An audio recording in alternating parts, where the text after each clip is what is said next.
Argentina, por ejemplo.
¿Me escuchan? Sí, doctor. Sí, doctor. Buenos días. Buenos días. Continuando el tema de antituberculosis, vamos a ver la rifampicina. La rifampicina pertenece al grupo de las rifamicinas, ¿sí? habíamos comentado que en la década de los 60-70 se introduce la rifampicina como agente antituberculoso, que es derivado de este agente micótico, el Streptomyces mediterranea, ¿sí? ¿Qué es la rifampicina? Pues entonces ya decíamos, es un antibiótico de amplio espectro, ¿sí? O un efecto bactericida, ¿sí? Este efecto bactericida lo hace sobre cepas de multiplicación activa y rápida, ¿sí? Como son las cepas de los bacilos A extracelulares e incluso los bacilos intra y extracelulares de crecimiento intermitente, bacilos tipo C, ¿sí? El efecto, ¿sí?, que hace este medicamento sobre estos bacilos es un efecto bactericida, ¿sí?, esterilizante, ¿sí?, que ha permitido incluso acortar el tratamiento que existía antes, que era 1 año, a 6 meses. ¿Sí? Bueno, ¿cómo es el mecanismo de acción? Pues inhibe los mecanismos de transcripción de esta micobacteria mediante la inhibición de la RNA polimerasa, ¿sí?, impidiendo entonces la síntesis de ARNB, ¿sí?, y por tanto pues va a producir un efecto bactericida en estas micobacterias, ¿sí?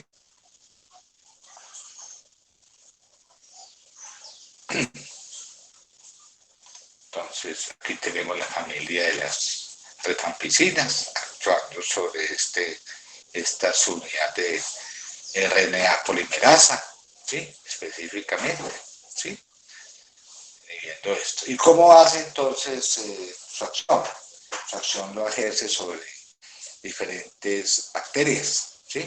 Por eso tiene un amplio espectro de acción, no solo contra Mycobacterium tuberculoso, sino el Kansai, el Mariño, lepra, ¿sí?, Mycobacterium lepra, en brucelosis, en legionela, inclusive tiene espectro contra estafilococos, en infecciones graves por estafilococos se usa, en cocos gram negativas como Neisseria meningitis se usa en profilaxis de meningitis por bacteria, o en infecciones severas por bacilos gram negativos como el hemófilos influenza. Estos son los espectros de fondo de acuerdo a todo esto. Esto me está diciendo que tiene un amplio margen de acción sobre muchas bacterias, ¿sí? Igual que la isoniazida, este medicamento difunde en concentraciones muy efectivas en diferentes órganos, como es el caso a nivel de las meninges, pasa muy bien la barrera hematoencefálica, ¿sí? El metabolismo es hepático, ¿sí?, y tiene algo muy interesante, es que es un inductor del sistema microsomal de los CYP3A4, ¿sí? Esto es muy importante, ¿sí? Ahora, antes de que se me olvide, tiene circulación enterohepática, que ahorita le aplicaremos de esto. ¿Qué interacciones tiene? Pues como es un inductor, ¿sí?, de esos sistemas de isocromos del sistema microsomal CYP3A4, entonces puede reducir la semivida de muchos fármacos, porque es un agente inductor de este CYP3A4, lo que quiere decir en otras palabras es que acorta la vida de estos fármacos siguientes. Especialmente voy a nombrar a unos, los inhibidores de proteasa y de transcriptasa inversa, que se usan en el tratamiento de pacientes con VIH. Y esto tiene relevancia importante porque muchos pacientes que son VIH hay que hacerles tratamiento antituberculoso cuando se forma ese tubo dinámico. Entonces, si reciben estos medicamentos, pues estos medicamentos van a perder eficacia porque su vida media se acorta. De ahí entonces que uno tiene que tomar decisiones qué hacer con ellos. Algo comentaremos ahorita. Si la paciente toma rifampicina, tratamiento antidiarcoicoso, y está tomando, por ejemplo, anticonceptivos orales, hay que utilizar otro método anticonceptivo, porque aumenta el riesgo de embarazo. Si toma warfarina, entonces se reduce la vida media warfarina, se reduce el efecto anticoagulante, ¿sí? Y así con otros medicamentos, ¿sí? Por ejemplo, con los digitálicos, ¿sí? Podría cortarse la vida media de ellos, ¿sí? Con estatinas, etcétera, ¿sí? Bueno, entonces, ¿cuáles son los efectos secundarios?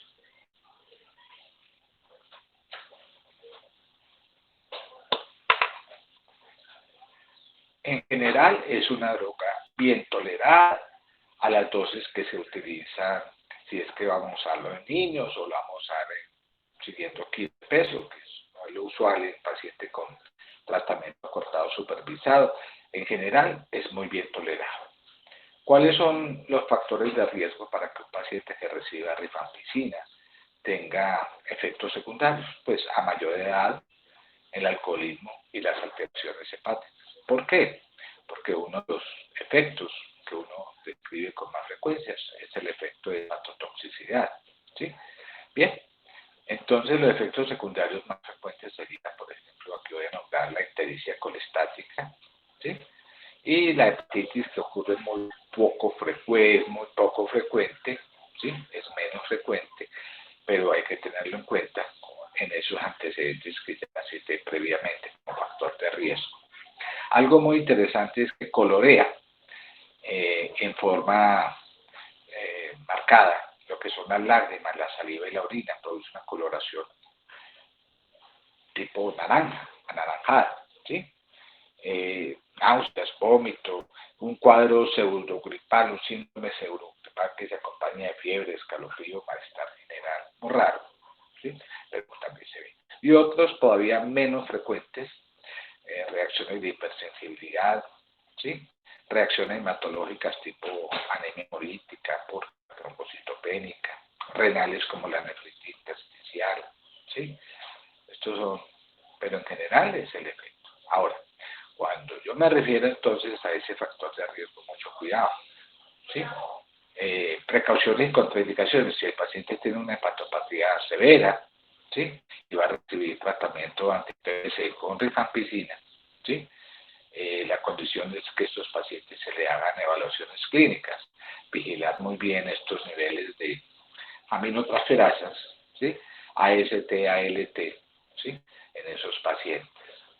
Una precaución que yo decía ahora, si ese paciente tiene ese tubo maldito, SIDA TB, pues preferiblemente no usar inhibidores como ahorita veía de transcriptasa, como en esta interacción que nombramos ahorita, ¿sí? Y los nombrábamos, ¿sí? O inhibidores de proteasa, tipo ritonavir o efavirenz, ¿sí? Si esos pacientes están usando estos medicamentos, ¿sí? Preferiblemente no usarlos. ¿Por qué? Porque precisamente se puede perder la eficacia de estos fármacos antirretrovirales. Y entonces se recomienda, en vez de eso, usar otras opciones, preferiblemente la nevirapina, que es una opción muy adecuada cuando el paciente recibe anti-TBC. ¿Sí? Bien, otra opción sería en esos pacientes no usar rifampicina, sino usar un derivado de la rifampicina, que es la rifampicina, ¿sí? Esa sería una opción, muy difícil de conseguir aquí en Colombia, ¿sí? Precaución, se usa en embarazo y lactancia, sí, es compatible con lactancia, se considera seguro, aunque algunos autores pongan clasificación C. Ya habíamos hablado de la resistencia, generalmente la resistencia es menor que los pacientes tratados con isoniazida, resistencia primaria se observa en 1.8 versus el 7%, y esto ocurre por mutaciones de ese gen de la polimerasa del ARN, el gen de RPOB, ¿sí? De esa manera, entonces, va a impedir que esta rifampicina se fije, ¿sí? La rifampicina se una a la RNA polimerasa, ¿sí? De manera que estas mutaciones del RPOP confieren resistencia, ¿sí?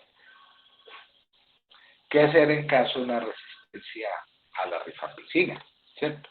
Bueno, la recomendación es usar un esquema que utilice isoniazida, etanbutopiracinamida diario por 2 meses y seguido de esto usamos en vez de rifampicina, ¿sí? En la segunda fase de tratamiento isoniazida, etambutol y una quinolona, ¿sí? Levofloxacina durante 10 meses, ¿sí? Uno de los esquemas recomendados cuando hay resistencia, ¿cierto? ¿Qué es lo que estoy insistiendo acá? Bueno, que si el paciente no puede usar rifampicina, el problema es que se alarga el tratamiento, ¿sí? Se alarga el tratamiento. Entonces ya no son 6 meses, ¿sí? Sino, ¿cuánto? Hasta 1 año se va, ¿sí? Porque la primera fase, por 2 meses, en vez de recibir rifampicina, va a recibir isoniazida, etanbutol, piracinamida, y en vez de va a recibir una fluorquinolona, como la levofloxacina. Y luego de esto, en la segunda fase va a usar isoniazida, etambutol, levofloxacina por 10 meses.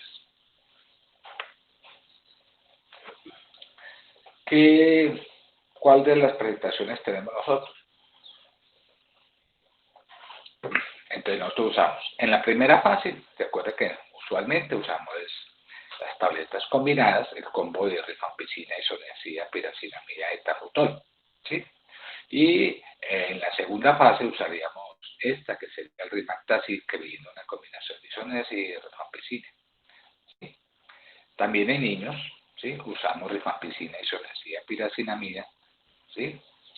Mira aquí, isoniazida, piracinamida, que sería ¿cuál? Perdón, rifampicina, isoniazida, piracinamida, en niños, ¿cierto? Para aquellos niños donde está contraindicado usar el etambutol, que ahorita hablamos, sería la presentación, ¿sí? Bueno, entonces, ¿qué uso se le da a este medicamento? Pues lógico, en tuberculosis, ya sea como una opción a la isoniazida en caso de querer usar quimioprevención con ella, o en enfermedad activa. ¿Qué otros usos? En lepra, ya veíamos que usted usaba en lepra. En otras infecciones por micobacterias, especialmente el Mycobacterium avium, que es en pacientes con VIH. En profilaxis de infecciones por meningococo y hemófilos influenza, en endocarditis por estafilococo, especialmente cuando son resistentes a la meticilina. La neumonía por legionela es una opción muy buena, que es usar una fluorquinolona más rifampicina, ¿sí? ¿Ok? Ahora, en tuberculosis, ya habíamos dicho, tanto la rifampicina se usa en la primera como en la segunda fase. En la primera, ya sabemos la primera fase, que dura 2 meses, ¿sí? Y el paciente va a recibir este combo de 4 tableticas durante los 2 meses, seguido de una segunda fase que recibe isoniazida sola, más el combo, ¿sí?, de isoniazida más rifampicina. Esto es lo usual en el paciente con categoría 1, que no es resistente a la rifampicina.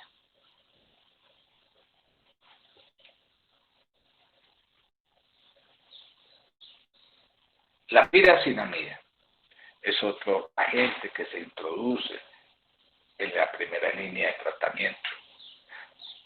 Similar a la isoniazida, es un análogo a la nicotinamida, ¿sí? O sea, derivado del ácido isonicotínico. Tiene estructura muy similar a la vitamina B3. ¿Cómo actúa? Decíamos en clase pasada que también es un agente bactericida, pero que actúa en poblaciones de crecimiento lento, aquellos que están en estado latente, que están en un pH ácido, ¿sí? O sea, en esos pacientes en esas micobacterias que están dentro del macrófago, ¿sí? En combinación con la rifampicina, esto permite acortar igualmente el tratamiento, lo acortamos a 6 meses, ¿sí? ¿Ok? La piracinamida se parece a la isoniazida. ¿En qué sentido? Que tiene un reducido espectro de actividad, ¿sí? En este caso abarca exclusivamente Mycobacterium tuberculosa, ¿sí? Ok, ya decíamos acá, especialmente en bacilos tipo B, de crecimiento lento intracelular, ¿sí? La piracinamida va a actuar sobre estas bacterias que están en un pH ácido. Está. Otro mecanismo de acción, ¿sí? El mecanismo de acción básicamente de la piracinamida es que hay que considerar que es un profármaco, igual que la isoniazida. Y para transformarse necesita de una enzima, ¿sí? Que se llama la piracinamidasa.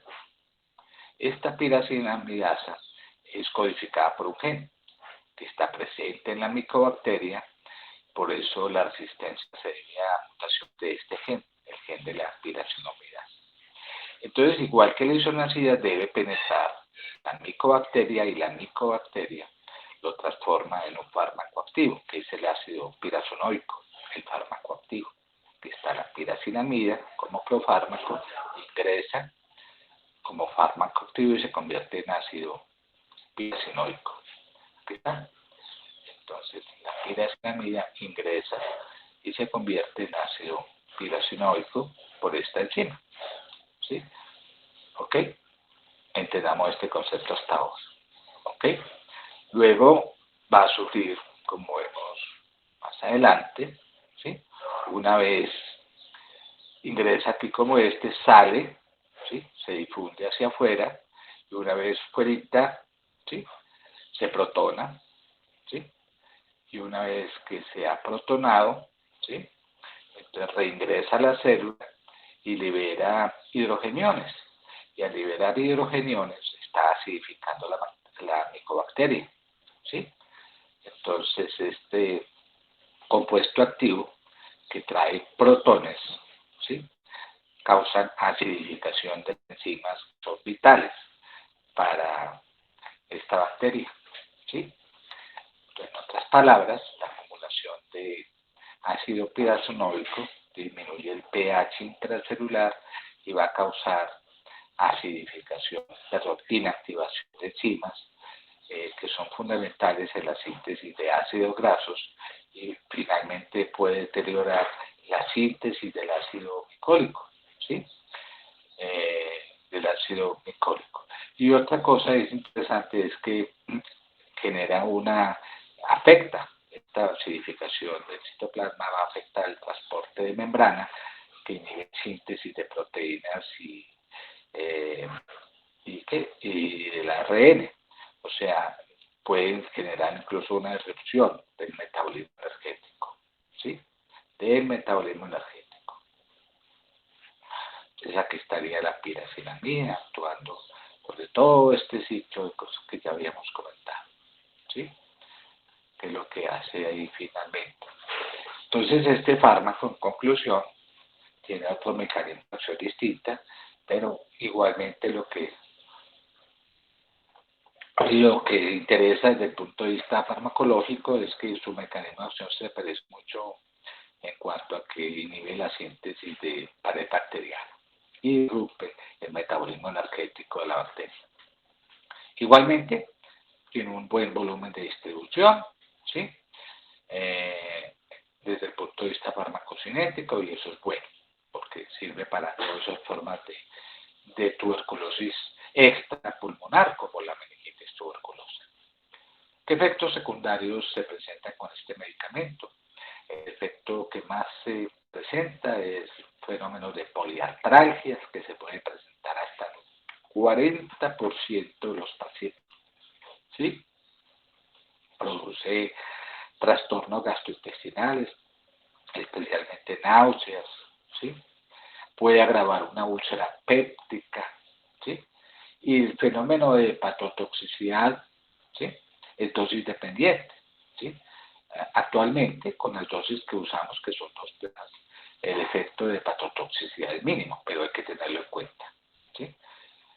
También puede producir elevaciones del ácido úrico, ¿sí? Con manifestaciones de clínica, pero tengan en cuenta que puede producir hiperuricemia, ¿sí? Fiebre, urticaria, lupus, eritematoso inducido, ¿sí? Y reacciones hematológicas como la anemia sideroblástica. Recuerden que la isonacia también produce este efecto, ¿sí? Son todos los fármacos que producen anemia sideroblástica, tuberculosis, la isoniazida y la piracinamida. Precauciones importantes en hepatopatía grave y en enfermedad renal crónica, ¿sí? Si ese paciente tiene una hepatopatía grave, ¿sí? Estos pacientes hay que darles una opción, ¿sí? De manejo. O sea, si es intolerancia a la piracinamida, uno podría usar la primera fase usando ciclos que tengan isoniazida, rifampicina, etambutol solitos sin piracinamida. Y en la segunda fase usamos por 7 meses, miren aquí, ¿sí? Isoniazida y rifampicina 3 veces a la semana, como ya habíamos comentado, ¿sí? Entonces se prolonga el tratamiento. En enfermedad renal crónica, pues reducir la dosis. ¿Se presenta resistencia? Sí. Mutaciones del gen de la piracinamidasa que van a inactivar o van a disminuir la actividad de esta enzima, que es la piracinamidasa, y por tanto el fármaco no puede actuar, porque recuerden que es un profármaco, ¿sí? ¿Cómo viene? Lo que usamos más frecuentemente es el combo de las 4, rifampicina, isoniazida, piracinamida, etambutol, o esta que es otra lítica combinada, rifampicina, isoniazida, piracinamida, sin etambutol. Como tiene un espectro muy corto, ¿sí? Entonces se utiliza exclusivamente para Mycobacterium tuberculoso, entonces se usa en tuberculosis activa, enfermedad activa, ¿sí? No la usamos en otro tipo de Mycobacterium. Recuerden los esquemas que ya insisto, y esto lo pueden conseguir en el Ministerio de Salud, ¿sí? Por último tendríamos el fármaco bacteriostático de primera línea, que es el etambutol. Es un fármaco exclusivamente con acción bacteriostático en población extracelular, ¿sí? En esas fases de crecimiento rápido, o sea, básicamente aquí en estas bacilos tipo A, ¿sí? ¿Cómo lo hace? Pues igual que la isoniazida, ¿sí? Muy similar a la piracinamida, miren acá, ¿sí? Inhibiendo la síntesis de la pared celular. ¿Inhibiendo la síntesis del ácido glicólico? No, esa es la diferencia. ¿Y cómo lo hace entonces? Bueno, va a alterar la síntesis de la pared de la micobacteria, ¿sí? ¿Cómo lo hace? Inhibiendo la enzima necesaria para convertir, ¿sí? Vamos a ver ahorita, ¿sí? La síntesis de estos arabinogalactanos que forman parte, ¿sí? De esta pared de la micobacteria, ¿sí? Recuerden que la micobacteria tiene dos elementos importantes, ácido glicólico y los arabinogalactanos. Entonces, el etambutol lo que hace es inhibir, ¿sí? La acción, ¿sí? De esta arabinosiltransferasa, ¿sí? O sea, inhibe la síntesis del arabinogalactano que hace parte de la pared celular, ¿sí? El etambutol. Entonces, el etambutol, ¿sí? También, igual que la isoniazida, va a frenar la síntesis de los arabinogalactanos, el etambutol. Su espectro de acción está muy reducido, no tan reducido como la piracinamida, pero se utiliza básicamente en micobacterias, tuberculosis, bovis, cansai.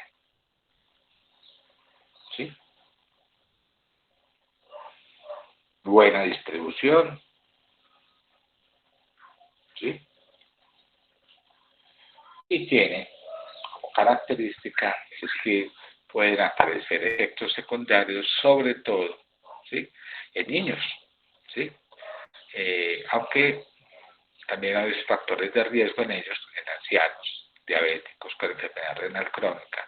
Pero hay que tener en cuenta este efecto que es el que yo más cito. Las alteraciones visuales, que constituyen el efecto adverso más común,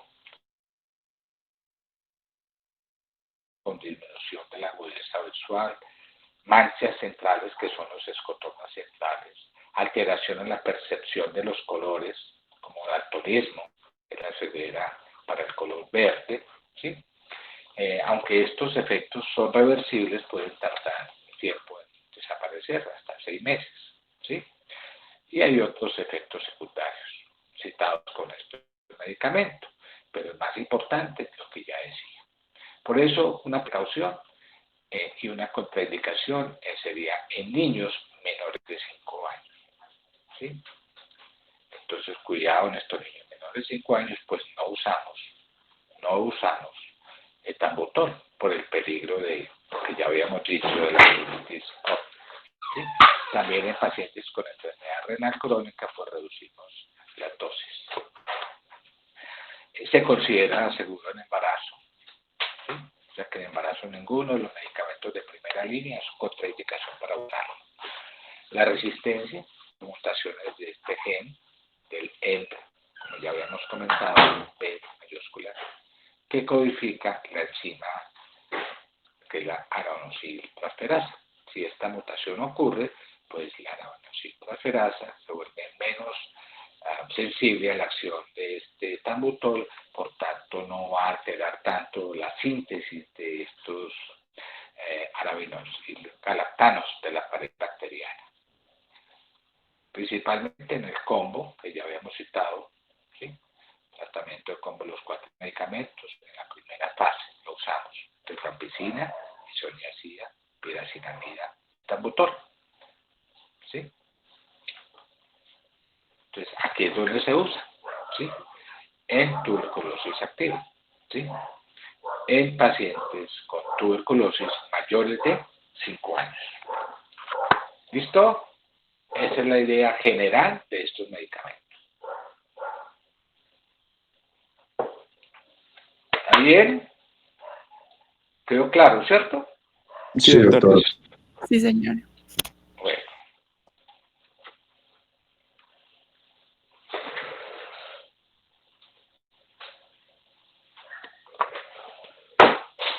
Muy bien. Vamos a empezar a ver lo que es la neumonía adquirida en la comunidad, ¿sí? Que es un tema muy relevante también, igual que el EPOC, igual que el asma, igual que la rinitis alérgica, ¿sí? Etcétera. Pues este es un tema crucial. Les recomiendo que se encuentra muy fácil en internet de este artículo del 2013, que todavía es válido y es aceptable actualmente, de la Asociación Colombiana de Infectología, donde hacen las guías para el manejo de la neumonía adquirida en la comunidad en pacientes adultos, ¿sí?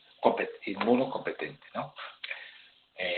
No vamos a discutir la neumonía nosocomial, que es la neumonía hospitalaria, sino que nos vamos a dedicar más que todo a esta parte de la neumonía adquirida en la comunidad. Por eso hay que definirla muy bien, ¿sí? Esta es una infección del parénquima pulmonar que, como decía ahora, se desarrolla fuera del ambiente hospitalario, ¿sí? Del ambiente hospitalario, o sea que no es una neumonía nosocomial, es la neumonía adquirida en la comunidad, ¿sí? ¿Ok? Fuera de un centro hospitalario. En Colombia ocupa la 6ª causa de egreso hospitalario y es la 2ª causa de consulta externa. De manera que tiene una incidencia de unos 12 casos por 1000 habitantes, ¿sí?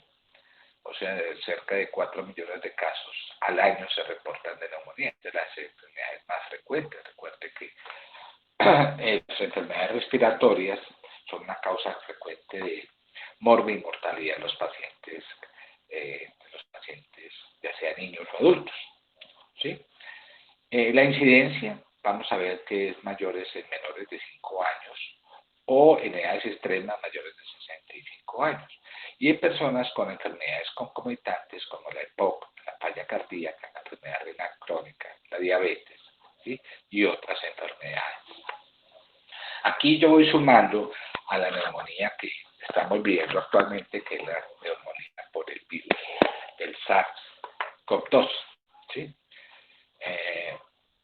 Que vamos a ver otros, incluyendo estos factores, otros factores que se pueden agravar, ¿sí? La mayoría de las neumonías pues se pueden manejar ambulatoriamente, pero algunas requieren hospitalización y otras inclusive requieren manejo en la unidad de cuidado intensivo. Depende de la clasificación de lo que vamos a hablar ahora.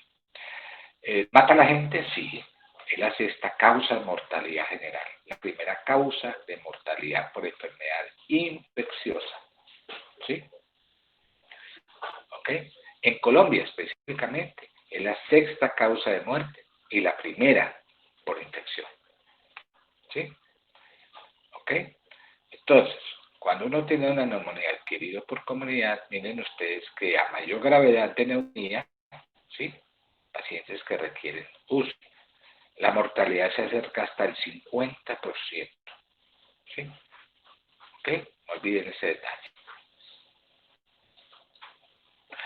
¿Cuáles son los agentes, ¿sí?, que causan neumonía, ¿sí?, adquirida en la comunidad? El principal agente en nuestro medio es el Streptococcus pneumoniae, ¿sí? Le siguen otras bacterias tipo Haemophilus influenza, Staphylococcus, Bacillus entéricos gram negativos, y estas que correspondían a lo que llamamos anemias atípicas, como el Mycoplasma pneumoniae, la Chlamydia pneumoniae, la Legionela, que es muy rara en Colombia, y los virus respiratorios, especialmente influenza, ¿sí? Virus de la influenza, ¿sí? Y el que estamos viviendo actualmente, que sería el SARS-CoV-2, COVID. Ahora que estamos hablando mucho del COVID, recuerden que el COVID, el mecanismo fisiopatológico es que cuando se inhalan esas partículas de este virus es por aerosoles, por eso es que tanto insistimos de hacer medidas de prevención. Pero algunos se pueden diseminar hematógenamente, como es el caso de Staphylococcus aureus. Ustedes dirán, ¿eso qué tiene que ver la diseminación hematógena? Muchísimo.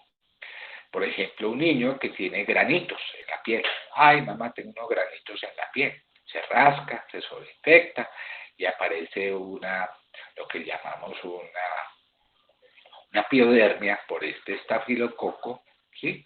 Y entonces la estafilococo puede migrar directamente por vía hematógena a los pulmones y producir una neumonía estafilocócica. Ciertos aerosoles, ya decíamos ahora, el Mycoplasma pneumoniae, la Chlamydia, la Legionela, que son los que producen las neumonías atípicas. Aquí están, el COVID se incluye todas esas neumonías atípicas. O porque el paciente aspira secreciones orofaringeas, ¿sí? Es el paciente en mal estado nutricional, diabético, que broncoaspira e inhala ciertas sustancias que son, digamos aquí, como son Streptococcus pneumoniae, Haemophilus influenza, anaerobios de la flora oral, etc. ¿Sí? Bueno, un alto porcentaje de los pacientes pues no logramos identificar el agente etiológico y entonces tenemos que seguir el manejo de acuerdo a las guías, haciendo un manejo empírico y siguiendo las recomendaciones. No siempre uno puede decir esto es una neumonía por tal germen. Uno, de acuerdo a los factores de riesgo, puede predecir, etcétera. Si hay necesidad, pues se podría hacer exámenes más sofisticados para poder encontrar el germen específico que está produciendo esta enfermedad. ¿Sí? ¿Ok? ¿Qué factores o condiciones incrementan el riesgo de infección por estos pacientes? Son muchos los factores, ¿sí? Aquí voy a resumir. Esta gráfica lo dice todo, pero vamos cogiendo uno por uno, ¿sí? Por ejemplo, decía ahora que el germen más común asociado a neumonía bacteriana es ¿cuál? El Streptococcus pneumoniae. Es neumonía no se dice, neumonía. neumonía. ¿Ok? Este es, digamos, el tipo de neumonía más común en la comunidad, de origen bacteriano. ¿Sí? Y hay muchos factores que lo predisponen. Ser mayor de 65 años, haber tomado beta-lactámico en los últimos 3 meses, alcohólico, con múltiples enfermedades concomitantes, el paciente hipoquiano, cardiovascular, inmunosuprimido, ¿sí? Etcétera. Son varios factores. Este es el más común, ¿cierto? Si yo tengo un paciente, por ejemplo, con EPOC, ¿sí? Si tengo con EPOC, debo pensar los agentes más comunes, entre ellos el Streptococcus pneumoniae, el Haemophilus influenza y la Moraxella catarrhalis. Pues vemos aquí entonces el Haemophilus influenza, que es un bacilo gram negativo que produce en estos pacientes. También en pacientes con el tubo de VIH-Sida. ¿Ok? Bacilos entéricos gram negativos como Klebsiella, Enterobacter, etcétera, ¿sí? Son gérmenes muy usuales en pacientes que están en hogares de cuidado crónico, como lugar geriátrico, en enfermedades cardiopulmonares de base, ¿sí? En pacientes con múltiples enfermedades asociadas, ¿sí? El mismo EPOC, ¿sí? Puede estar asociado a esto, el paciente que hace un cuadro de disfagia o aspiración recurrente. Bueno, son factores. La pseudomonas. La pseudomonas es una causa poco común de neumonía en pacientes con neumonía leve moderada, pero cuando el cuadro es severo, debemos sospechar que puede tener un paciente una neumonía por pseudomonas. Y esto se puede ver en pacientes muy desnutridos que han recibido terapia con corticoides orales más de 10 días o que han recibido antibióticos de amplio espectro en el último mes y que tienen una enfermedad de base. Es el ejemplo típico del paciente con EPOC grave, bronquiectásico o, bueno, entonces es más raro, con fibrosis quística. Entonces, pilas con esa pseudomonas. Ahorita hablaba del Staphylococcus aureus, ¿sí? Esto está muy asociado, por ejemplo, aquí nombro uno, a la infección previa, por el virus de influenza A. Esos virus se sobreinfectan y hacen infecciones bacterianas asociadas, ¿sí? En alcohólicos, en enfermedad renal crónica, cuando abusan y se aplican drogas intravenosas, abuso de drogas intravenosas o ilícitas, ¿sí? Neumonías necrosantes adquiridas en la comunidad o infección de piel grave, ¿sí? Como el hispético, etcétera. El estafilococo B, el hispético que nombramos ahorita en niños. La legionela es menos común en Colombia. Los anaerobios, ¿sí?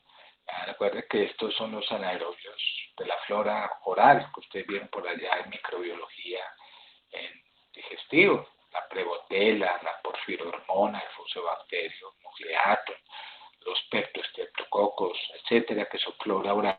El paciente broncoaspira porque tiene mala higiene dental o porque tiene un estado de nutrición severo o porque ha tenido un episodio de embriaguez severa, continua, ¿sí? Y tiene todo lo que ustedes quieran, otros factores como disfagia, etcétera. Estos pacientes tienen cierta tendencia a producir estos cuadros de neumonías estafilocócicas. Si es un paciente con VIH, SIDA, inmunosuprimido y tiene este patrón en vidrio esmerilado, ¿sí? Sospecha que tiene por este germen micótico que es la Pneumocystis jirovecii, ¿sí? Y actualmente pues ya sabemos del SARS-CoV-2-19, pues, ¿sí? Donde hay muchos factores que pueden predisponer. La obesidad, mayores de 60 años, diabéticos, hipertensos, cardiópatas, con tabaquismo premio, con enfermedades pulmonares asociadas, ¿sí? Esto hay que tenerlo muy en cuenta, lo que estamos viendo actualmente. El diagnóstico, entonces, ¿cómo se hace en estos pacientes? El diagnóstico de la neumonía adquirida por la comunidad se basa en una buena historia clínica, un buen examen físico, un examen radiológico, ¿sí? Ni los síntomas ni los hallazgos al examen físico son lo suficientemente sensibles y específicos para descartar neumonía, ¿sí? No se basar en muchos. Miren la sensibilidad que tiene, no alcanza el 70% con la especificidad del 75%. ¿Sí? Entonces hay que empezar con una buena orientación, una buena anamnesis. Esto ya lo vieron ustedes en las clases de semiología previa con nuestros profesores, ¿sí? La tos está presente en la mayoría de los pacientes, son pacientes que en algunos presentan expectoración, ¿sí? Con fiebre, la mayoría de las veces, 90%, ¿sí?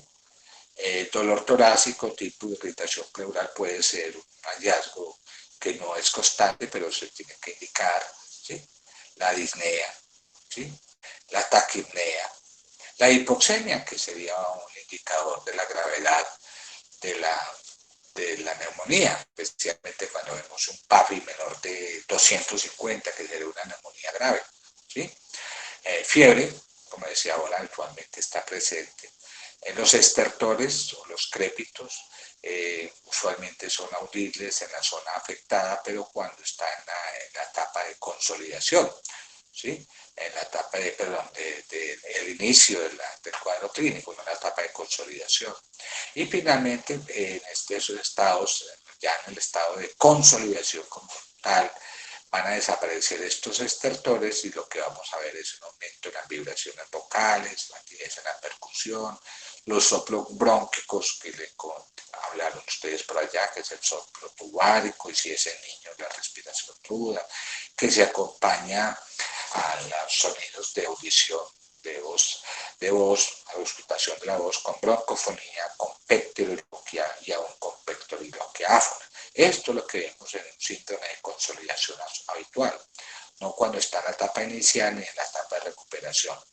El frote pleural, muy rara vez se puede escuchar, sobre todo cuando hay una pleuresía seca asociada.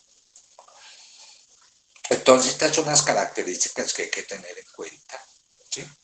Estos son los síntomas generales, ¿sí? ¿Y qué factores debemos tener en cuenta? Lo que hablábamos ahorita. Factores que debemos tener en cuenta que están implicados en mayor morbimortalidad, ser mayor de 60, 65 años, con una enfermedad asociada, concomitante, que ha estado hospitalizado en el último año, a los hallazgos físicos, lo clásico de este cuadro de neumonía, vamos a hablar de laboratorio, radiografía, etc. ¿Sí? Entonces hay que tener en cuenta, uno, la edad, que por sí solo no es un criterio de hospitalización, pero hay que tener en cuenta que el factor de riesgo, la presencia de enfermedades concomitantes que aumentan el riesgo de morbimortalidad, como el EPOC, las bronquiectasias, las neoplasias, diabéticos, todo esto que ya habíamos comentado.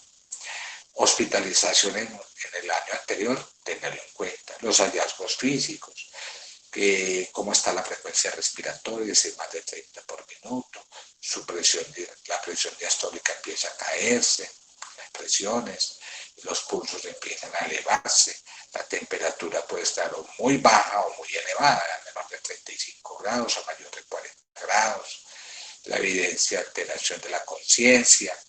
Los hallazgos de laboratorio son fundamentales. Muchas veces usted puede encontrar leucocitos muy bajitos por debajo de 4.000 o por encima de 30.000, con neutrofilia, con un PAFI muy bajito, creatinina que empieza a elevarse, ¿sí? Con acidosis metabólica, etcétera, etcétera, etcétera, ¿sí? Y entre los hallazgos radiológicos, criterios de riesgo sería un compromiso multilobular, ¿sí? Que afecte varios nódulos, o la presencia de un neumatocele, que vemos acá, ¿sí? Que es una imagen de hipertransparencia. Esto, por ejemplo, lo vemos en neumonía estafilocóxicas, o la presencia de derrames pleurales, indican factores de más riesgo en nuestros pacientes, los factores psicosociales, el paciente que no está acompañado de familia, que vive lejos, etc. De ahí entonces que nosotros debemos evaluar la gravedad de esta neumonía. y se usa un índice muy importante que predice la mortalidad en estos pacientes, ¿sí? Es el índice de CURB 65, que es una sigla, es un acrónimo. CURB porque es C de confusión, U de urea, la urea mayor de 42 miligramos, o un BUN mayor de 20, que es lo mismo. Una respiración acelerada mayor de 30 por minuto, una presión sanguínea que empieza a caerse, sistólica por debajo de 90, diastólica por debajo de 60, y que tengan edad mayor de 65 años. Esto cubre ese requerimiento del CURB. ¿Y qué importancia tiene este CURB? Bueno, porque según la clasificación que habíamos dicho, uno puede clasificarla, ¿sí? Según los puntos, 0, 1, 2, 3, 4, según el puntaje que vamos a dar, nos está hablando de mortalidad. Miren que a mayor puntaje, mayor mortalidad, ¿sí?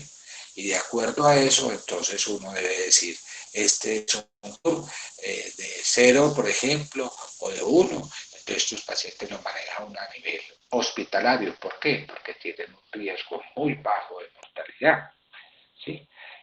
Los pacientes que tienen un CURB con puntaje de 2 se llevan a hospitalización, usualmente una observación, se dejan observación, se hace un tratamiento, posteriormente un tratamiento ambulatorio. Y cuando tienen un CURB mayor de 3, vean aquí, ¿sí? Que sería 3, 4, la mortalidad es mayor, entonces estamos frente a una neumonía severa. Y estos pacientes usualmente ingresan a cuidado intensivo, ¿sí? Esto es lo que decíamos. Tengo una puntuación, entonces el paciente se clasifica en el grupo 1, 2 y 3. Grupo 1 es que tienen de 0 un puntico, grupo 2, 2 puntos, grupo 3 es que tienen más o más, 3 o más punticos, ¿sí? Y entonces, ¿cómo le doy esta clasificación? De acuerdo al CURB, ¿sí? Entonces, como son 5 criterios, yo pongo un puntico a cada uno de ellos, ¿sí? Si se cumplen estos criterios, estarían 5. Está diciendo que tienen una neumonía grave, donde la mortalidad es muy alta y debe pasar a unidad de cuidado intensivo, que ya decimos, ¿sí? Si tienen 4 o 5, es una neumonía grave, va para la UCI, ¿sí? Si tienen 3, es neumonía grave, la mortalidad es del 25%, está también para UCI. Y así uno va clasificando esto, ¿ok? Bueno, entonces, si ya lo tengo clasificado según los índices CURB, el score CURB 65, entonces yo defino cuál debería ser el tratamiento. Si es ambulatorio, si es hospitalario o sea para la UCI, ¿sí? Acuérdense de los puntajes, ¿sí? Así entonces, yo voy a hospitalizar un paciente a nivel ambulatorio, a nivel hospitalario o a nivel de la UCI. Entonces, ¿cuáles criterios puedo asociar también? Ven, hay criterios, vean, por ejemplo, de un paciente que está con shock séptica, ¿sí? Con shock séptico, necesita vasopresores, que tiene un síndrome de dificultad respiratorio severo, que requiera ventilación mecánica asistida, como es el caso de muchos pacientes con COVID, etc. ¿Sí? Bueno, entonces, lo que tenemos que hacer, que salgamos de esto para no complicarnos tanto, ¿sí? Es, bueno, ya tengo el criterio de CURB y qué exámenes paraclínicos puedo solicitar adicional. Entonces, además de la historia clínica, anamnesis, examen físico, yo puedo solicitar una radiografía de tórax, ¿sí? Este debe hacerse en todo paciente que yo sospeche un cuadro neumónico, ¿sí? ¿Qué tan sensible es? De muy baja sensibilidad, pero ¿por qué? Porque un 40% de los pacientes con síntomas clínicos con neumonía tienen imágenes típicas de consolidación o neumonía, ¿sí? De hecho, la radiografía va detrás de la clínica, no olviden ese detalle, Usted ve muy sintomático el paciente, le toma una radiografía y muchas veces está normal, ¿sí? Y solo a los poquitos días empieza a ver imágenes radiológicas sugestivas de neumonías. Y cuando ya el paciente está en estado de recuperación, usted le toma una imagen radiológica, muchas veces encuentra imágenes que yo había visto días atrás. O sea que siempre la radiografía va por detrás de la clínica. Cuando estamos frente a una radiografía de tórax, acuérdese que esta enfermedad se puede presentar con diferentes patrones, ¿sí?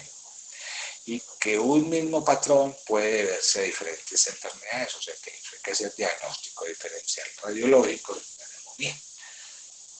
Lo típico es que una neumonía produzca un patrón de consolidación. Para todos, el patrón de consolidación puede ser típico de algunas neumonías, pero uno puede encontrar otros patrones de neumonías,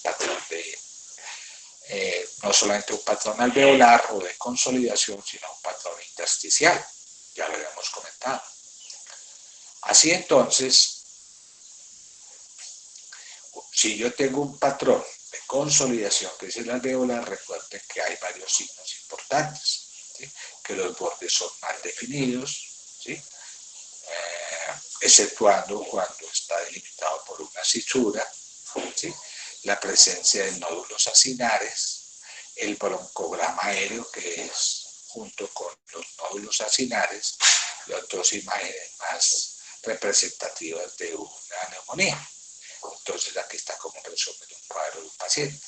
Uno, tiene bordes mal definidos, ¿sí?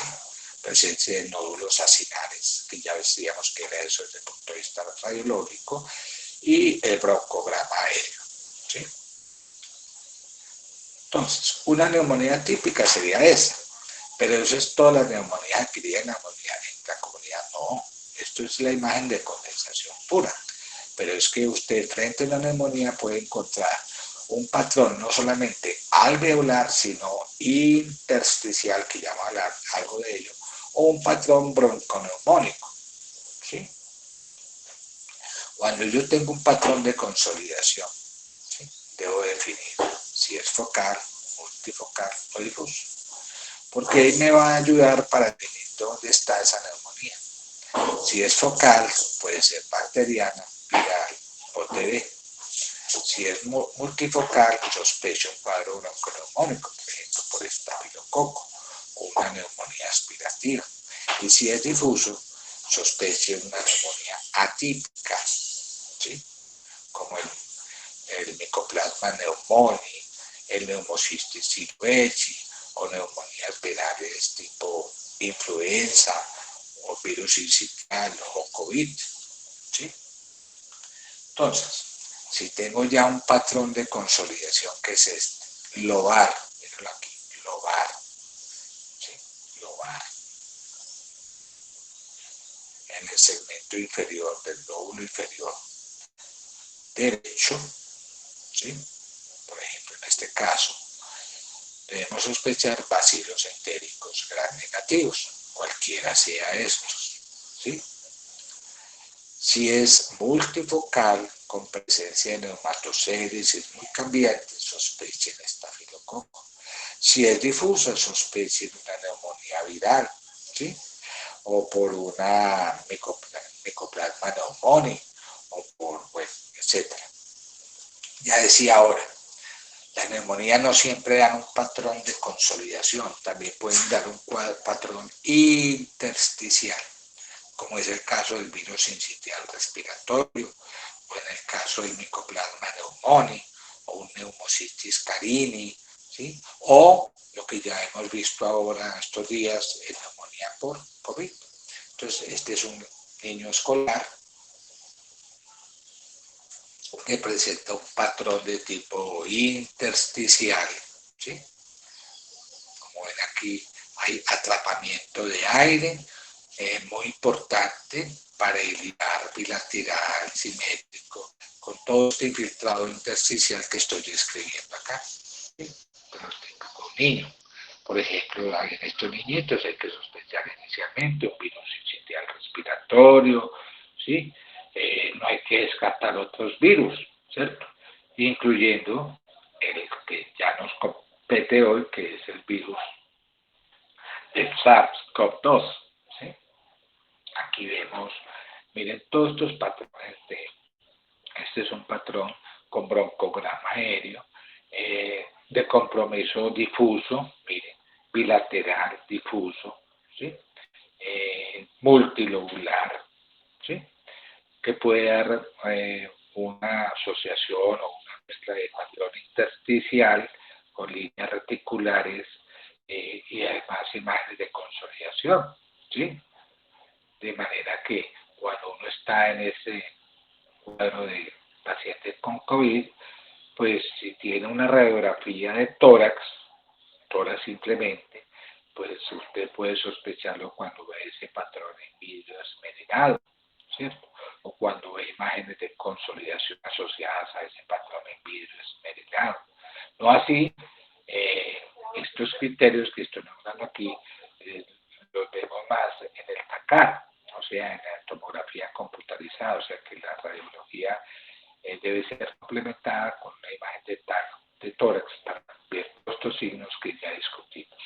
¿Sí? Es el ejemplo típico, una radiografía de un paciente con COVID que muestra opacidades difusas en vidrio esmerilado, se toma un TAC y en el TAC vemos opacidades en vidrio esmerilado, ¿sí? Periféricas, simétricas, con focos de consolidación que dan imágenes de broncograma aéreo, etcétera. Era un pacientico de 60 años con resultado de prueba de diagnóstico de PCR positivo.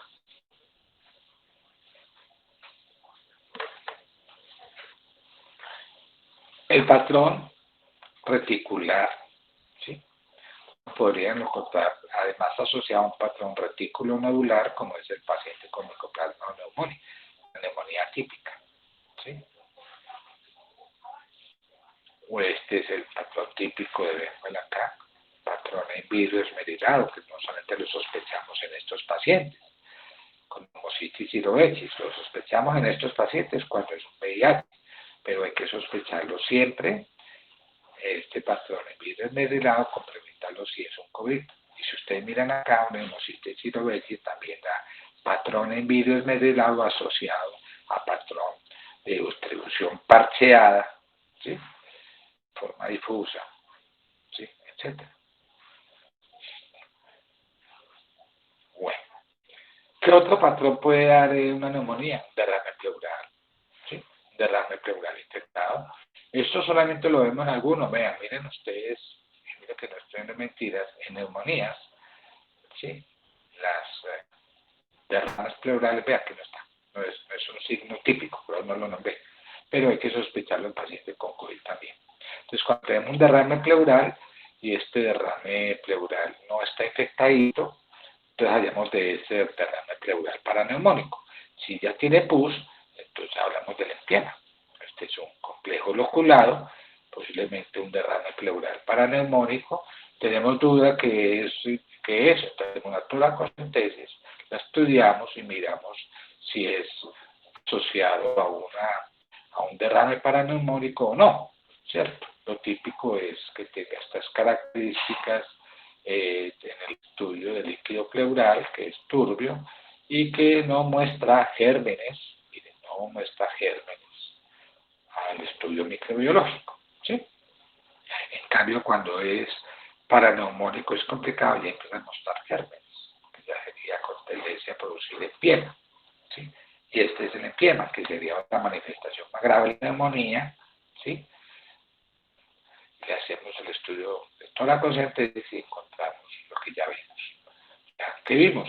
Pues que al examen de líquido uno encuentra este resultado en el empiema, que es purulento, aquí es turbio, no es, este es purulento, tiene muchos leucocitos, ¿sí? El pH está muy bajito por debajo de 7 y el cultivo nos muestra gran positivo y cultivos positivos, el examen microbiológico, perdón. Bueno, en otras palabras, ¿qué es lo que he dicho? Pues que las manifestaciones radiológicas son múltiples. De hecho, uno puede encontrar imágenes de hiperclaridad en estos pacientes, ¿sí? Y esas imágenes de hiperclaridad asociada en estos pacientes puede ser, por ejemplo, lo que yo he nombrado ahorita, los neumatoceles. Los neumatoceles, que son imágenes de transparencia, ¿sí? Que son dilatación del espacio aéreo, están muy asociados, por ejemplo, neumatoceles a un efecto, por ejemplo, por aquí, neumatoceles, por un estafilococo. ¿Sí? Aquí lo vemos, el estafilococo, frecuentemente asociado a neumatoceles, aunque otros gérmenes pueden producir lo típico es, o una lesión cavitaria, una cavitación por una neumonía bacteriana necrotizante, ¿sí? Que conduce a absceso pulmonar. Entonces, conclusión de estas imágenes radiológicas es que las imágenes en la neumonía adquirida en la comunidad puede dar diferentes patrones. Patrón alveolar, patrón intersticial, patrón de derrame pleural, patrón de atelectasia, patrón de lesión quística, especialmente tipo neuroceles o abscesos, etc. Entonces son múltiples. Eso depende del germen, depende de la evolución del paciente. ¿A qué pacientes se les deben hacer estudios adicionales? ¿Qué exámenes de apoyo? ¿Sí? Se solicita para todo paciente. Bueno, si no tiene comorbilidad, pues generalmente uno no le pide estos exámenes, pero uno, dependiendo del grado de compromiso, pues va pidiendo algunas pruebas, como el cuadrito mático, pruebas de función renal, de función hepática, los electrolitos, la glicemia, la saturación, gases arteriales, dependiendo de la complejidad. ¿Sí? En términos generales, los estudios microbiológicos tienen un bajo rendimiento. Aumentaría la probabilidad de hacer estos estudios microbiológicos como gas de esputo, etcétera, mientras más grave esté el paciente. ¿Sí? Bueno, ¿y qué pasa con el famoso COVID? Me llega el paciente con una sintomatología usual, etcétera, que ya ustedes están conociendo todos los días. Entonces yo quiero comprobar si el paciente tiene una infección activa o la ha tenido previamente. Entonces, cuando yo quiero comprobar, hacer diagnóstico de infección por este coronavirus, el SARS-CoV-2, COVID-19, hay dos tipos de pruebas esenciales que se hacen, que es la prueba de diagnóstico y la prueba de anticuerpos. ¿Sí? La prueba de diagnóstico lo que busca es saber si el paciente tiene una infección activa del coronavirus. Y aquí se utilizan dos pruebas elementales. Las pruebas moleculares, que es la PCR, y las pruebas de antígeno. Ambas pruebas detectan el virus. Esta prueba molecular detecta el material genético del virus y esta detecta proteínas específicas en la superficie del virus. ¿Sí? Como la proteína SCOR, por ejemplo, antígenos. ¿Sí? En cambio, las pruebas de anticuerpos buscan anticuerpos producidos por el sistema inmune en respuesta a la infección viral. Por eso me está identificando si el paciente ha tenido una infección previa, no me está diciendo si el cuadro es activo. ¿Sí? Por eso no se debe usarse para diagnosticar infección activa de este coronavirus. ¿Sí? Esto puede tardar varios días en desarrollarse estos anticuerpos que se producen. ¿Sí? Por eso las pruebas varían en otras. Este es el virus, esta es la detección de los antígenos presentes aquí por la superficie de este virus.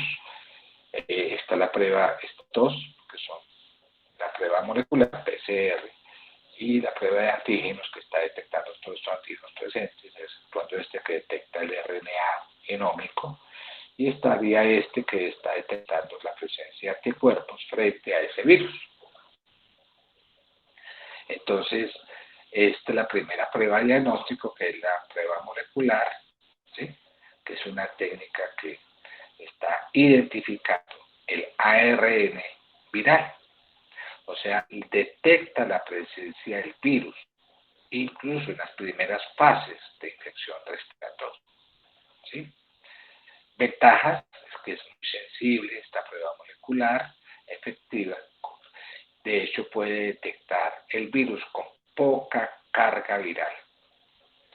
Desventajas o inconvenientes, que no es rápido, no se puede usar en forma masiva. Esta es la llamada prueba de reacción en cadena de polimerasa en tiempo real. ¿Sí? Lo que significa esto, RT-PCR, ¿sí? Que está detectando lo que decía ahora, el material genético del virus en la fase aguda de la infección. ¿Sí? ¿Cómo se obtiene? Obteniendo el exudado nasofaríngeo del paciente, que es una prueba incómoda, invasiva para él. ¿Sí? Ventaja es que, ventaja no es que los resultados se obtienen en medio del mismo día, pero pueden tardar, dependiendo del laboratorio, de los recursos, de dónde venga, si en particular o EPS, puede tardar hasta una semana. En Colombia son realizadas están realizadas las personas que presentan síntomas o a las que requieren confirmación de una prueba rápida positiva. ¿Sí? Las pruebas de antígeno, que como decía ahora, está detectando estos antígenos presentes en la membrana ferita de este virus, ¿sí? Estamos detectando antígenos de este virus. Ventajas es que es rápido y se puede hacer de forma masiva, o sea, los resultados de hecho se obtienen en una hora o menos. ¿Sí? ¿Ok? Ventaja es poco sensible, porque es más sensible la prueba molecular.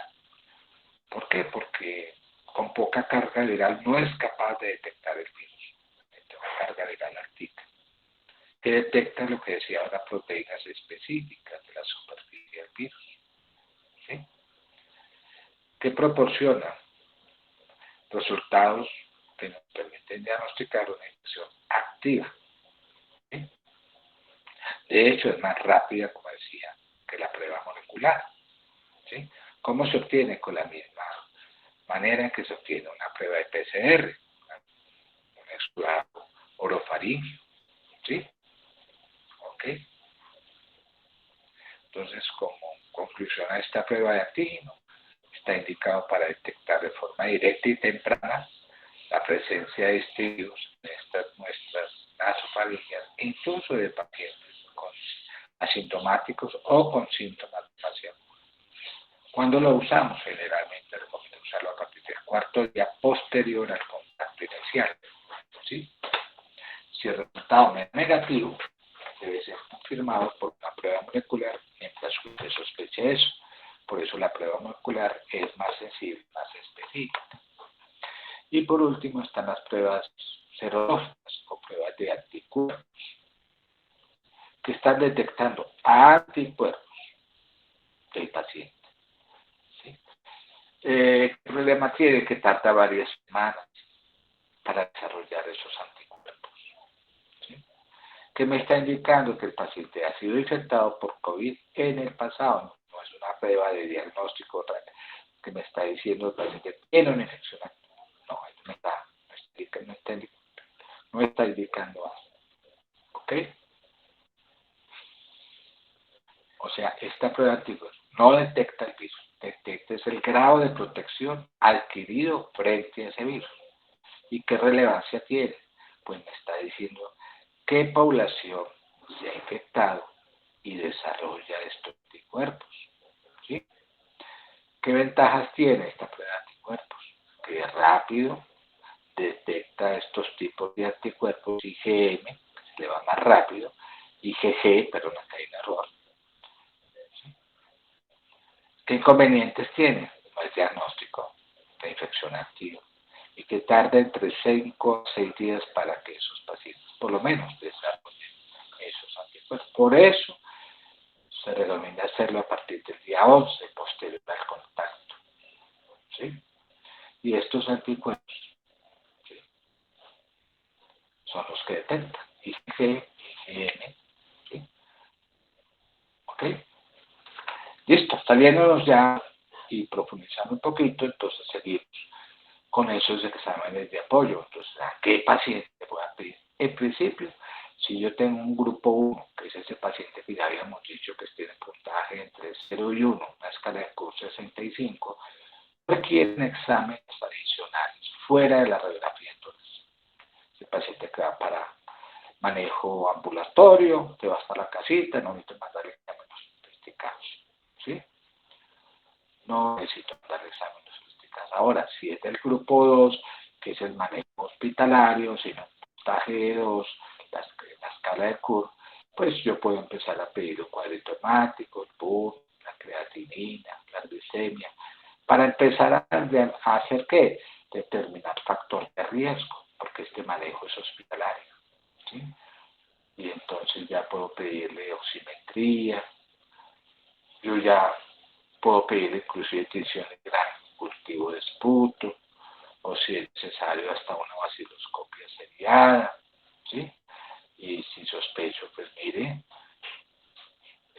estudios de espíritu o secreción respiratoria para ciertos virus de influenza, o la broncofiloscopia en cultivos, la procalcitonina, que me va a ayudar mucho para definir si requiere o no antibióticos, una prueba cuantitativa para definir la utilización de los antibióticos, ¿sí? Bueno, y otros exámenes.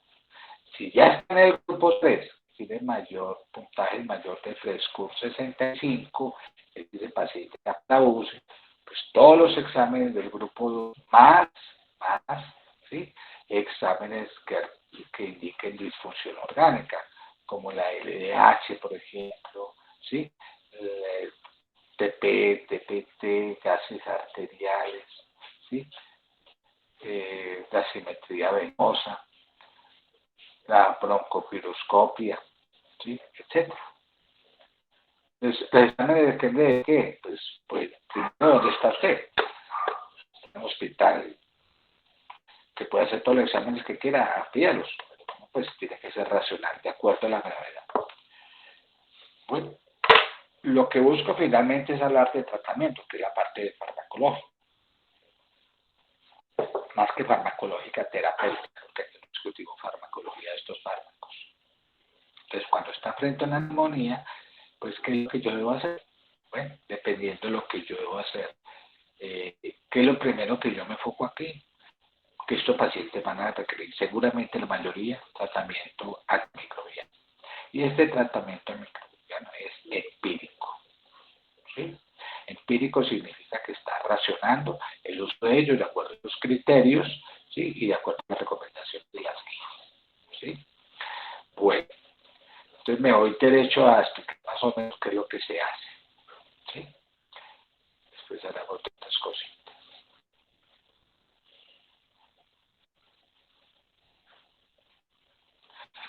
Si ese paciente pertenece al grupo 1 del CUR 65, esos pacientes deben manejarse a nivel ambulatorio.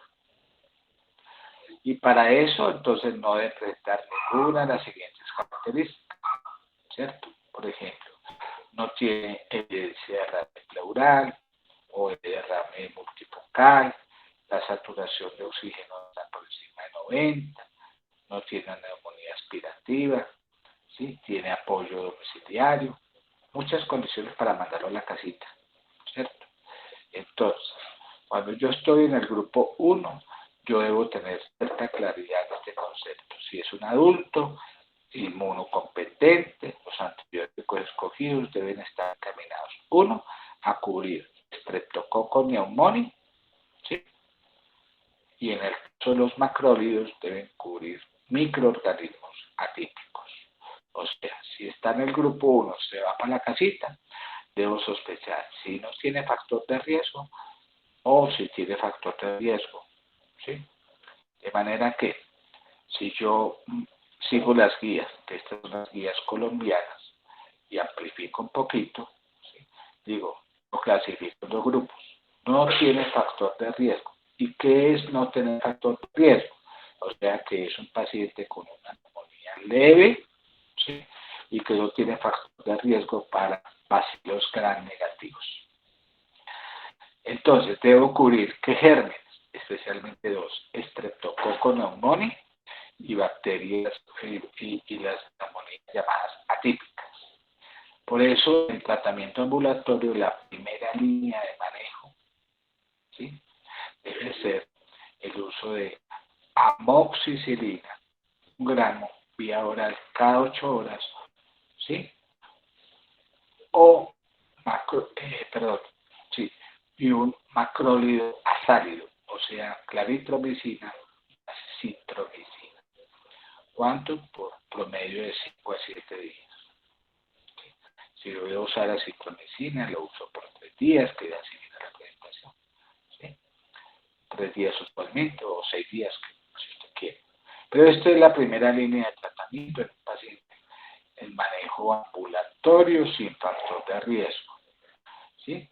No, que tiene factor de riesgo, o sea, tiene una enfermedad concomitante, por ejemplo, un ETOC que predispone a infecciones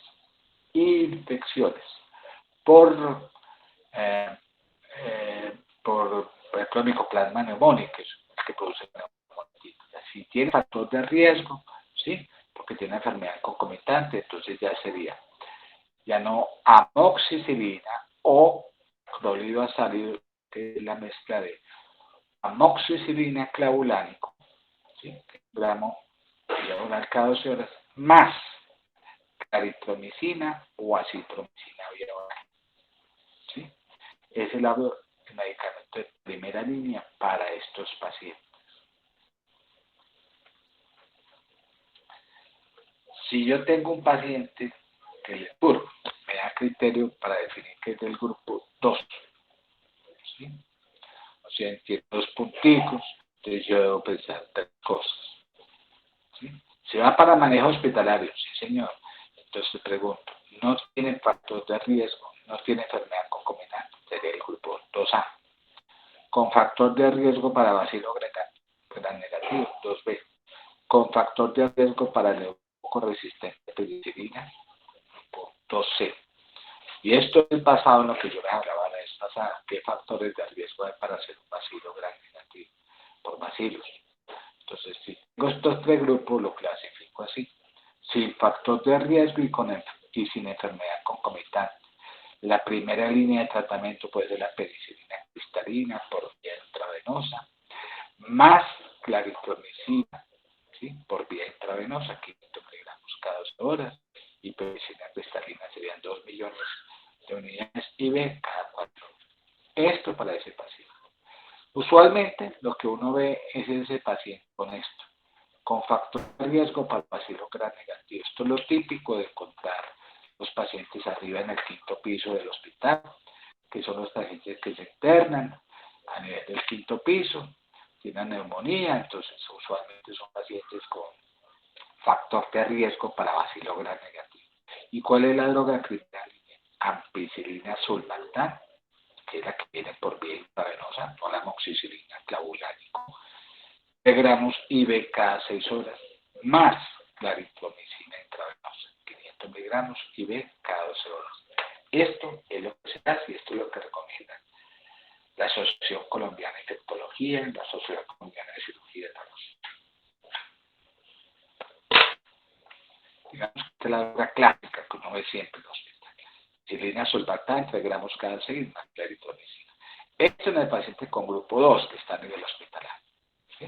Ahora, si tiene infección, factor de riesgo, para que ese neumococo sea penicilina resistente, entonces no se puede dar ampicilina sulbactam. Eso habría que darle, por ejemplo, una cefalosporina de tercera generación, que sería la ceftriaxona, 2 gramos, y cada 24 horas, más claritromicina intravenosa, ¿sí?, 500 IV cada 12 horas. Esto es para él. Pero también podría ser una opción el uso de una fluorquinolona, como la levofloxacina, que la conseguimos y administramos 750 miligramos IV cada 24 horas, o moxifloxacino, 400 miligramos IV cada 24 horas. Esto, por ejemplo, si es alérgico a la penicilina, este caso es alérgico, podría ser alérgico con reacción cruzada a la ceftriaxona. Si hay antecedentes de esto, pero es la droga generalmente que más usamos y esta podría ser una opción. Grupo 3. Ya es el paciente que ingresa a la unidad de cuidados intensivos, ¿cierto?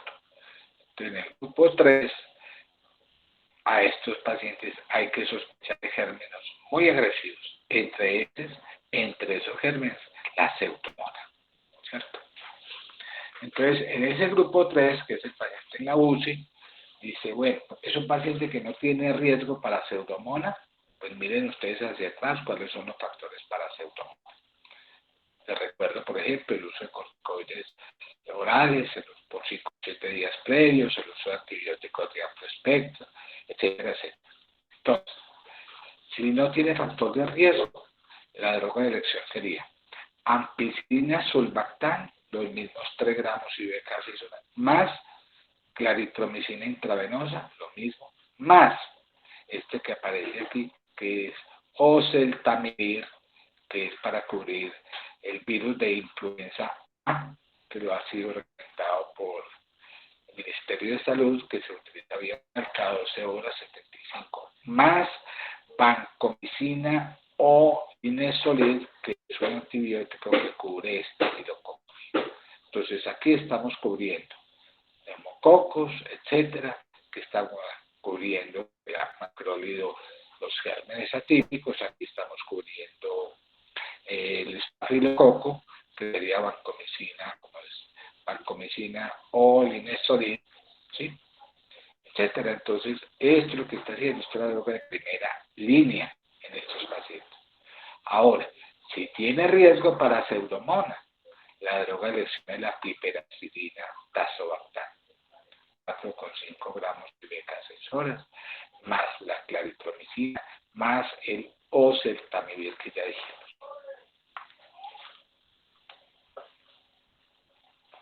Ese paciente tiene riesgo de hacer neumonía por estafilococo aureus, meticilino resistente. Entonces, ¿qué utilizamos? La misma ampicilina más claritromicina más, ¿cierto? Ahí sí, como decía ahora, vancomicina o linezolid más el oseltamivir. No es que el oseltamivir cubra esto, no, el oseltamivir es esa parte que decíamos, ¿sí? Entonces, algo adicional a que ocurrió en el virus que tuvimos estos años previos, que fue el virus de la gripe porcina, ¿sí? Era que todo paciente que requería hospitalización, sobre todo en la unidad de cuidado intensivo, debería recibir, ¿sí?, según el Ministerio de Protección Social, el uso de un antiviral asociado, que es el oseltamivir, ¿sí?, en pacientes con neumonía adquirida grave.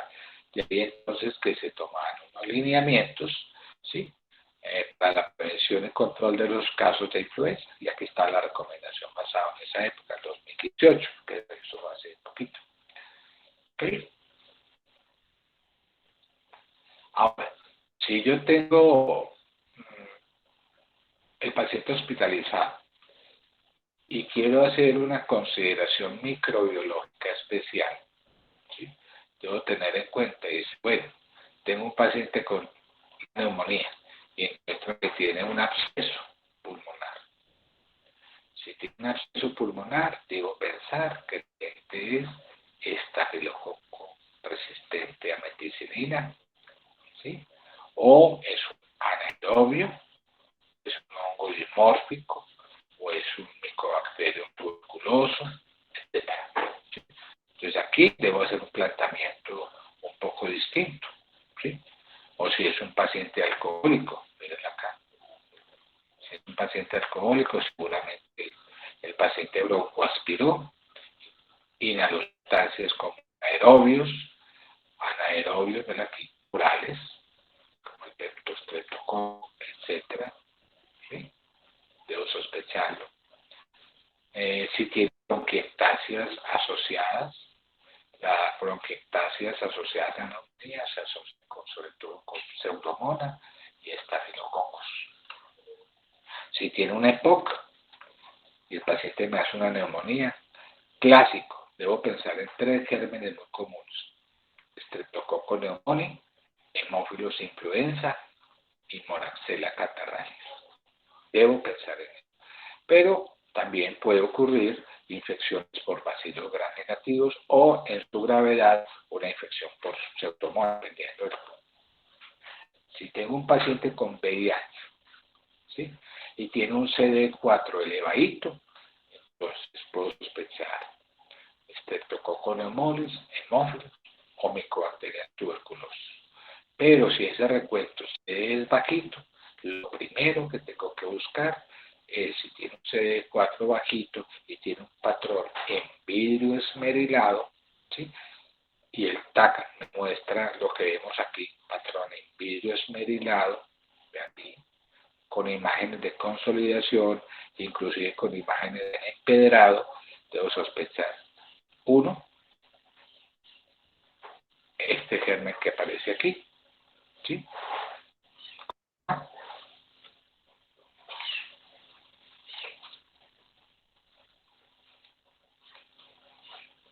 micótico, neumocistis, girovechi. ¿Me escuchan? Sí, doctor. Cierto.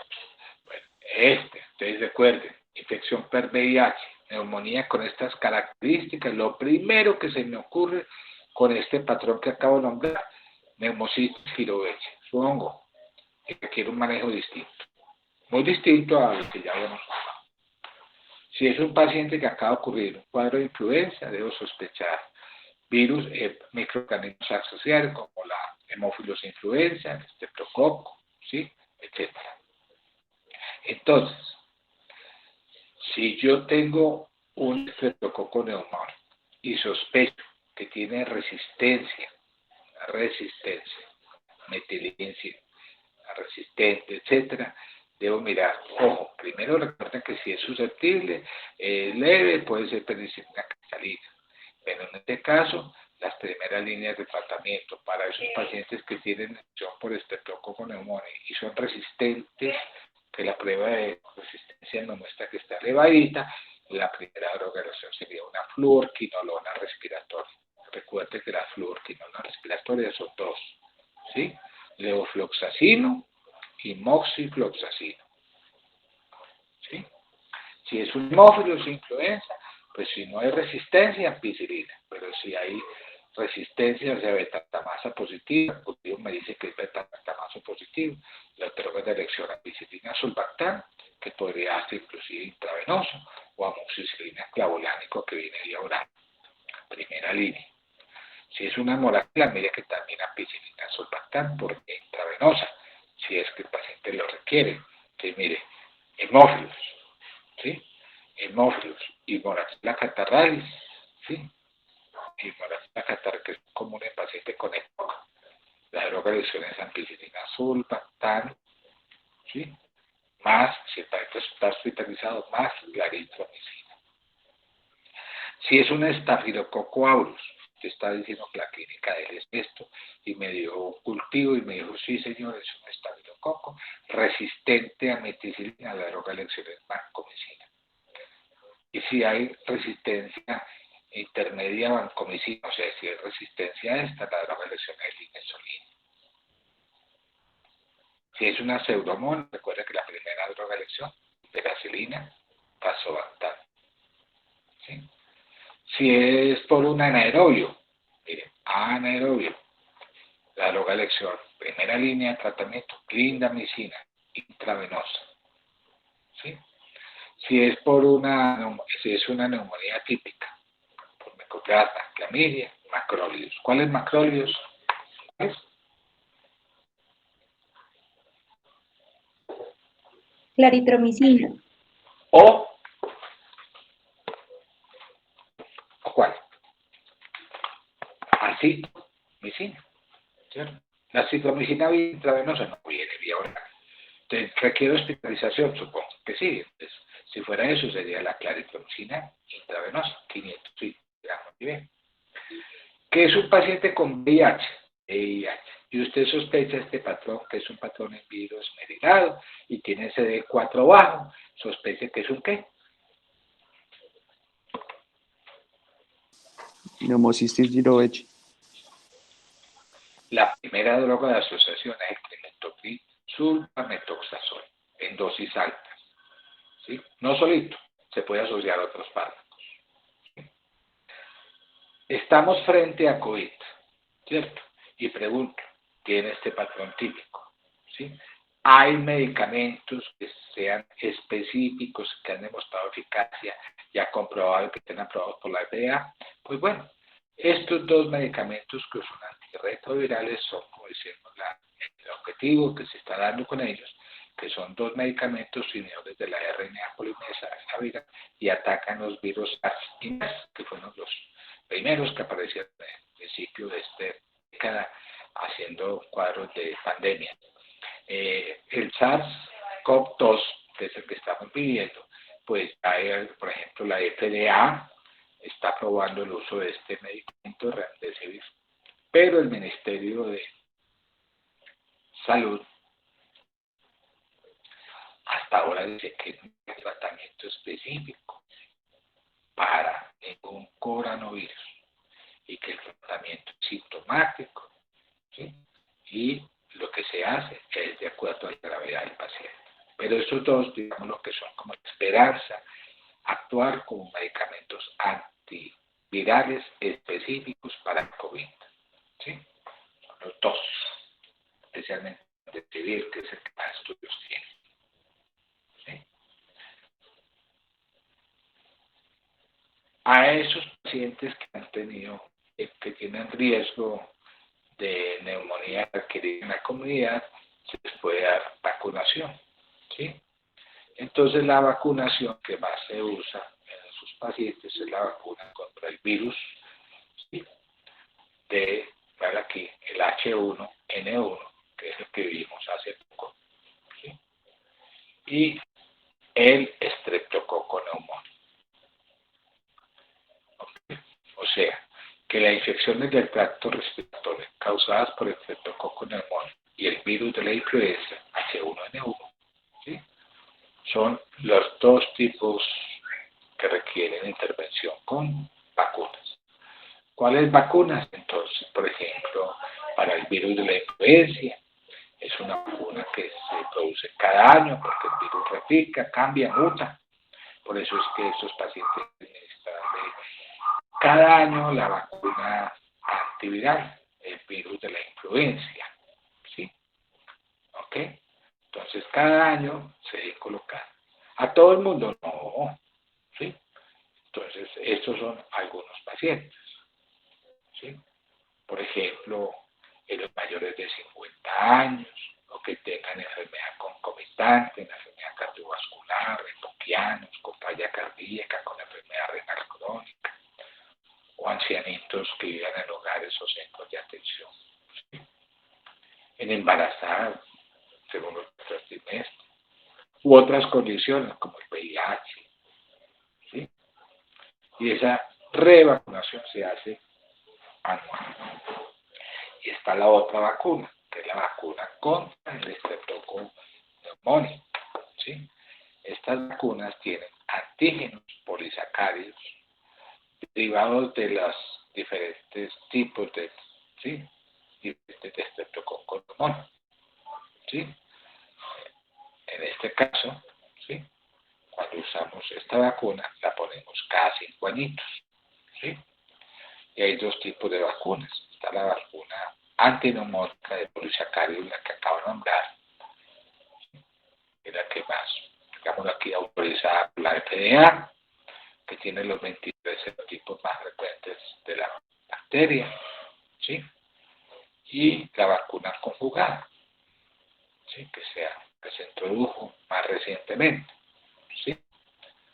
Lo cierto es que estas vacunas, cualquiera sea de ellas, ¿sí? Se utiliza en grupos igualmente poblacionales. ¿Y cada cuánto se coloca? Promedio, cada 5 años. ¿Sí?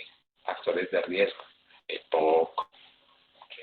Mayor de 65 años, que tenga enfermedad de base como diabetes, enfermedad cardíaca, hipoquiano, esplenectomía previa, ¿sí? Infección por VIH-Sida, leucemia, linfomas, pacientes en tratamiento inmunosupresor. Y recuerde, se revacuna a los 5 años. Un único refuerzo.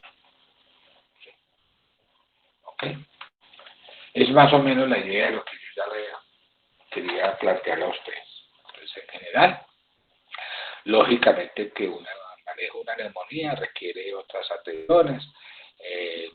No me extendí en la palabra, pero pues lógico, es el paciente que requiere, en este caso lo que yo le es tratamiento antimicrobiano de neumonías. Y me especifiqué para los tipos de neumonías y para la clasificación. No hablé de otras medidas que se hacen en neumonías adquiridas en la comunidad. ¿Sí?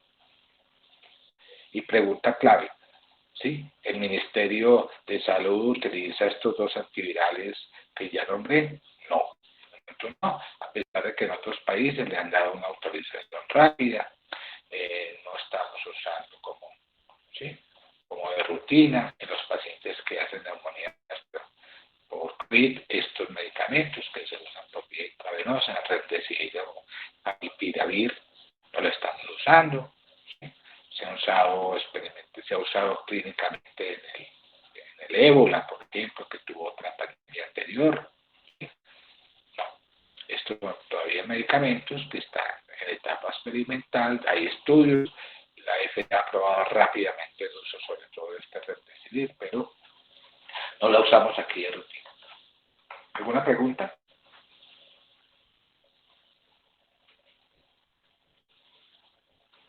Doctor, ¿qué tan probable es que una neumonía viral después de una infección secundaria bacteriana?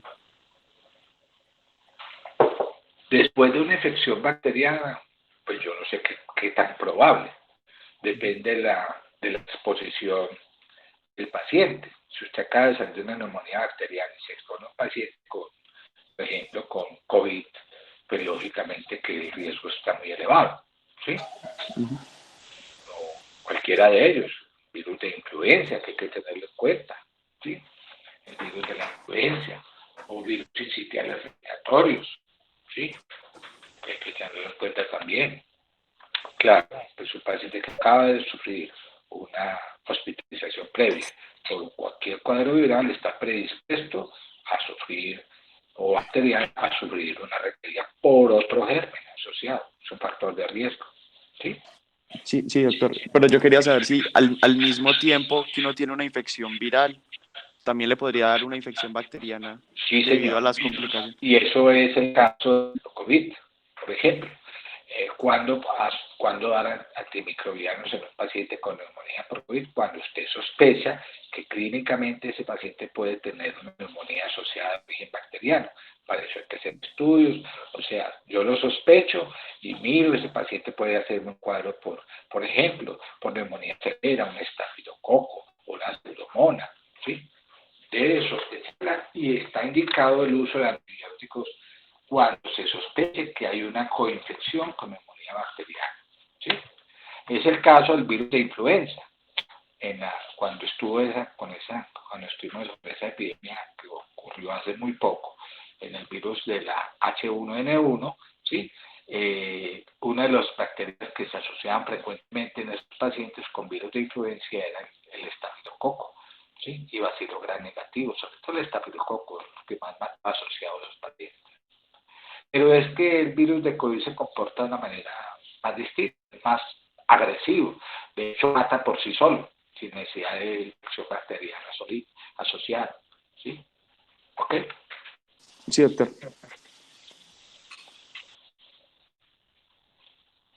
¿No hay más preguntas?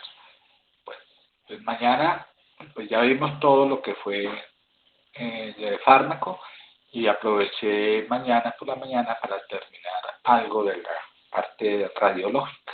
¿Sí? Mañana vemos los llamados síndromes de ocupación mediastinal, síndrome de ocupación iliar, y vamos a ver algo de las patrón de hiperinsuflación pulmonar, ¿sí? cuando veamos imágenes de radiotransparencia, que no lo hemos visto. Con eso finalizamos toda la parte de farmacología y la parte de semiología radiológica. ¿Sí? Muchas gracias. Mañana nos vemos. Gracias, doctor. Hasta luego. Muy amable.